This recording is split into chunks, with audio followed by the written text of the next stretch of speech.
जय श्री कृष्णा। सोहम गुरुकुल द्वारा प्रस्तुत टीटीसी के इस नए सेशन में मैं आरसी राजेश्वर आप सबका स्वागत करता हूं। और दोस्तों, आज हम बात करेंगे नए साल की। अब आप सोचोगे 1 जनवरी हो गई, पाड़वा हो गया, अभी ये कौन सा नया साल आ गया है। तो मुझे ये पता चला है विद द एक्सेप्शन ऑफ 1 और 2 सबके एग्जाम कंप्लीट हो चुकी है। तो हमारा नया साल शुरू हो रहा है। एक विद्यार्थी के लिए नए साल के क्या मायने होते हैं? नया साल मतलब नया स्टैंडर्ड, हाँ या ना? Show off hands. तो क्या आपको ऐसा लगता है नए स्टैंडर्ड में हम कुछ अपना स्टैंडर्ड नया बनाए, या जैसे है वैसे बने रहे? तो मेरी आप सबसे विनती है कि अगर हो सकता है तो कृपया आप आपके पेरेंट्स को भी आपके साथ रखिए। आज हम थोड़ी बात करने वाले हैं और कुछ चार्ट आउट करने वाले, चार्ट आउट करने वाले हैं, कागज पे कुछ चीजें लिखने वाले हैं, कुछ गोल बनाने वाले हैं। अभी के अभी, यही के यही, नहीं तो मैं बुलाऊंगा सिंघम को, है ना? गोवा से वो आ जाएंगे टीटीसी की मीटिंग में और आपको पूछेंगे कि क्या किया आपने आपके गोल्स का। तो मैं आपको एट द आउटसेट क्लियरली बता दूं कि करना क्या है। आज हम गोल बनाएंगे, यही बनाएंगे, कोई जिसे कहते हैं ना, बाद में वाला करता हूं वाला काम नहीं है। यही पे गोल बनाने। देखो घंटी बज रही है, आवाज आ रही है, वो भी बोल रहा है टिंग टिंग टिंग टिंग, चलो चलो चलो क्लास शुरू हो रही है, आओ और जल्दी से क्लास में बैठो। तो ये गोल हम आज बनाएंगे, अभी बनाएंगे, और मंथ एंड तक हम इस इन गोल्स को फाइन ट्यून करेंगे। क्या करेंगे? फाइन ट्यून करेंगे ये मंथ एंड तक। ठीक है। अभी ये गोल्स में हम थोड़ा सा टाइम का फ्रेम भी रखेंगे। जैसे मान लो हमारा पहला टाइम फ्रेम होगा जून एंड, फिर सितंबर एंड, फिर दिसंबर एंड एंड मार्च एंड। ऐसे 4 बार हम इन गोल्स को रिव्यू भी करेंगे इस साल। तो क्या आप सभी लोग रेडी हो मेरे साथ इन गोल्स पे चर्चा करने के लिए, इन गोल्स को लिखने के लिए? तो जो जो अपने घर से काम कर रहे हैं, कृपया अपने पेरेंट्स को स्क्रीन में लाइए, आपके बाजू में कोई दिक्कत नहीं है, या फिर वो अलग डिवाइस से भी लॉग इन कर सकते हैं। स्वागत है। यस। तो आप में से कितने लोगों को लगता है कि goals are important in life?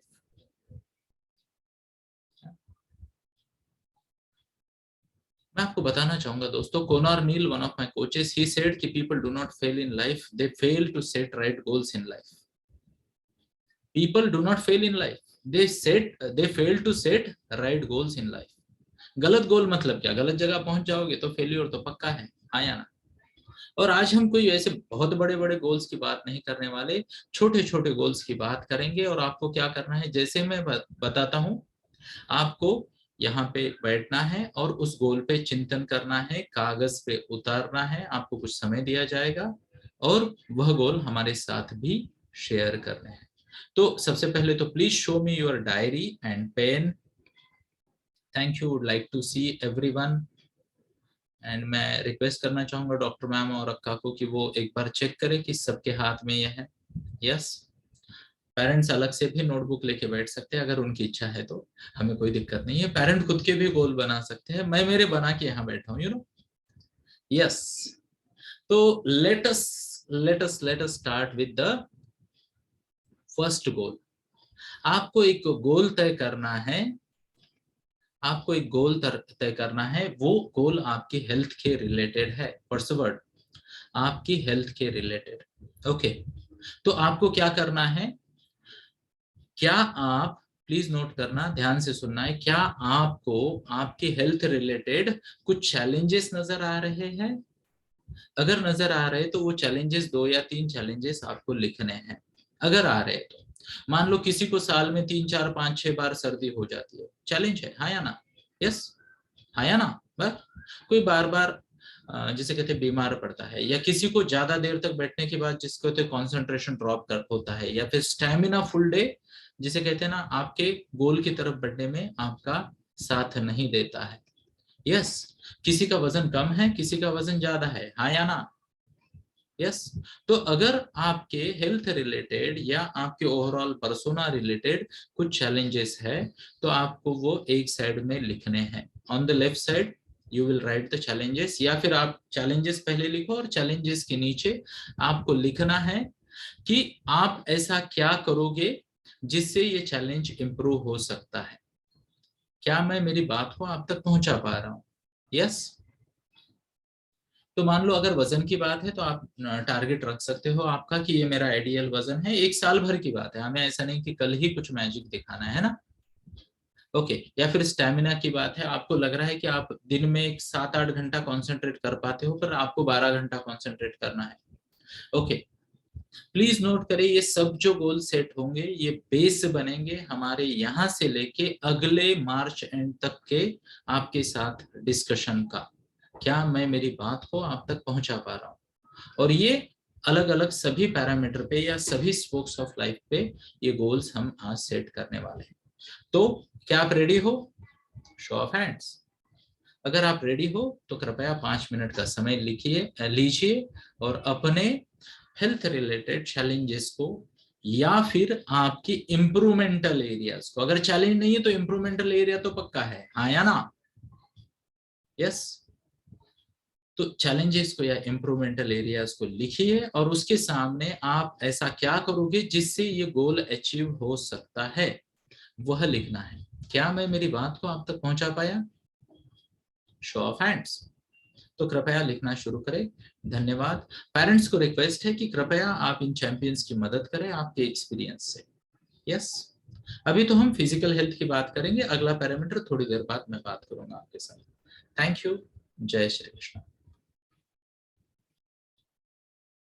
जय श्री कृष्ण। एक सवाल आया है, is concentration related to health goal? तो कंसंट्रेशन जो है वो हेल्थ गोल में पक्का आएगा और वो स्टडी गोल्स में या आपके परफॉर्मेंस गोल में भी आता है, क्योंकि मैंने सीखा भी है, ऑब्जर्व भी किया है और खुद खुद के साथ भी एक्सपेरिमेंट किया है। The fitter you are the longer you can concentrate. Example के तौर पे अगर आपको बुखार आता है या कभी तबीयत ठीक नहीं होती, चिड़चिड़ होती है, कॉन्सेंट्रेशन डाउन होता है, हाँ या ना? भूख लगती है, शरीर साथ नहीं देता, चिड़चिड़ होती है, कॉन्सेंट्रेशन डाउन होता है, हाँ या ना? थक जाते हैं तब भी कॉन्सेंट्रेशन डाउन होता है। तो कॉन्सेंट्रेशन और आपकी प्रोडक्टिविटी डायरेक्टली आपके फिटनेस से रिलेटेड है। Thank you, hope that answers your question. तो एग्जाम्पल के तौर पे just to keep on record, अगर आप एक्सरसाइज लिख रहे हो बेटर फिटनेस के लिए तो आपको ये लिखना है कितनी बार करोगे, कितने मिनट के लिए करोगे। मान लो से for example I play badminton 2 hours a day for 6 days a week and 40 minutes for last day that is Sunday को 40 मिनट होता है मेरा। Yes, all days without any cheat days. Yes. तो आपको लिखना है, इवन आपको ये भी लिखना है कि आप कौन सी एक्टिविटी करोगे, है ना? नहीं तो कभी कहा कि 20 मिनट में वॉक को जाता हूँ, कोई कहेगा 30 मिनट के लिए रनिंग करता हूँ, कोई कहेगा 40 मिनट के लिए सोफे पे बैठता हूँ। तो ऐसा कुछ खिचड़ी मत कीजिए, आप 2 या 3 ऑप्शन लिख दीजिए, प्रेफरेबल हो, है ना? और दूसरी बात ये भी है कि आपको वो ऑप्शन ऐसे लिखने हैं जो आपको अवेलेबल हो, आया ना? यस। एग्जाम्पल के तौर पे मान लो say we don't have a swimming pool nearby. Okay, तो अगर वो मैं प्लान करूँ तो शायद टफ जाए और किसी का हो सकता है बाजू में ही हो, है ना? 1-2 लोगों का तो है, सोसाइटी में ही सामने ही है ना? तो इस तरीके से भी हमें नियोजन करना है। क्या मैं मेरी बात को आप तक पहुंचा पा रहा हूँ? Thank you, appreciate. एक सजेशन है पेरेंट्स को कि कृपया अपने बच्चों की मदद करें, specially food habit related, food habit related. कोई अगर बहुत ज्यादा मीठा खाता है, चाय या कॉफी ज्यादा पीता है, चॉकलेट ज्यादा खाता है, मीठा ज्यादा खाता है, आते जाते चलता रहता है या रहती है, तो उनके लिए मुश्किल होगा अपना ऑप्टिमम फिटनेस बनाए रखना। तो फूड हैबिट भी डेफिनेटली उसमें आ जाएगी, हाँ या ना? Show off hands. उस पर भी चिंतन करें। दूसरी बात है, एक्सेसिव स्लीप या फिर लेस स्लीप भी चैलेंज खड़ा करती है हेल्थ में, है ना? अगर मान लो आप 6 घंटे से कम सो रहे हो तो इट अफेक्ट्स योर बॉडी, आपकी रिकवरी, और आपका तो ग्रोइंग एज है टीनेजर्स का, तो वहां वो अच्छा नहीं है। और अगर आप 8 घंटे से ज्यादा सो रहे हो तो आप अपनी क्षमता को कम कर रहे हो। एग्जैक्टली वैसे ही जैसे किसी पौधे को ज्यादा पानी दिया जाता है तो वो पीला पड़ जाता है ना? क्या आपने नोट किया? पौधे को अगर ज्यादा पानी दिया जाए तो वो खराब होता है, हाँ या ना? Show off hands. यस। तो ज्यादा भोजन या कम भोजन, यस, ज्यादा नींद या कम नींद दोनों भी हानिकारक है। श्रीमद् भगवद गीता में एक श्लोक है, युक्ताहार विहारस्य युक्त कर्म सुचेष्टसु युक्त स्वप्नाय बोधव्य योगो भवति दुःखः। तो युक्त आहार युक्त विहार यानी एक्सरसाइज है ना, युक्त कर्म युक्त रेस्ट होनी चाहिए। तो कृपया कंप्लीट करें इस एक्टिविटी को। Thank you. So I hope all are done. Thank you. Activity को कंप्लीट कीजिए, सबमिट कीजिए अपने मेंटोर्स को। अब हम अगले एक्टिविटी की तरफ बढ़ेंगे। Thank you. जय श्री कृष्ण।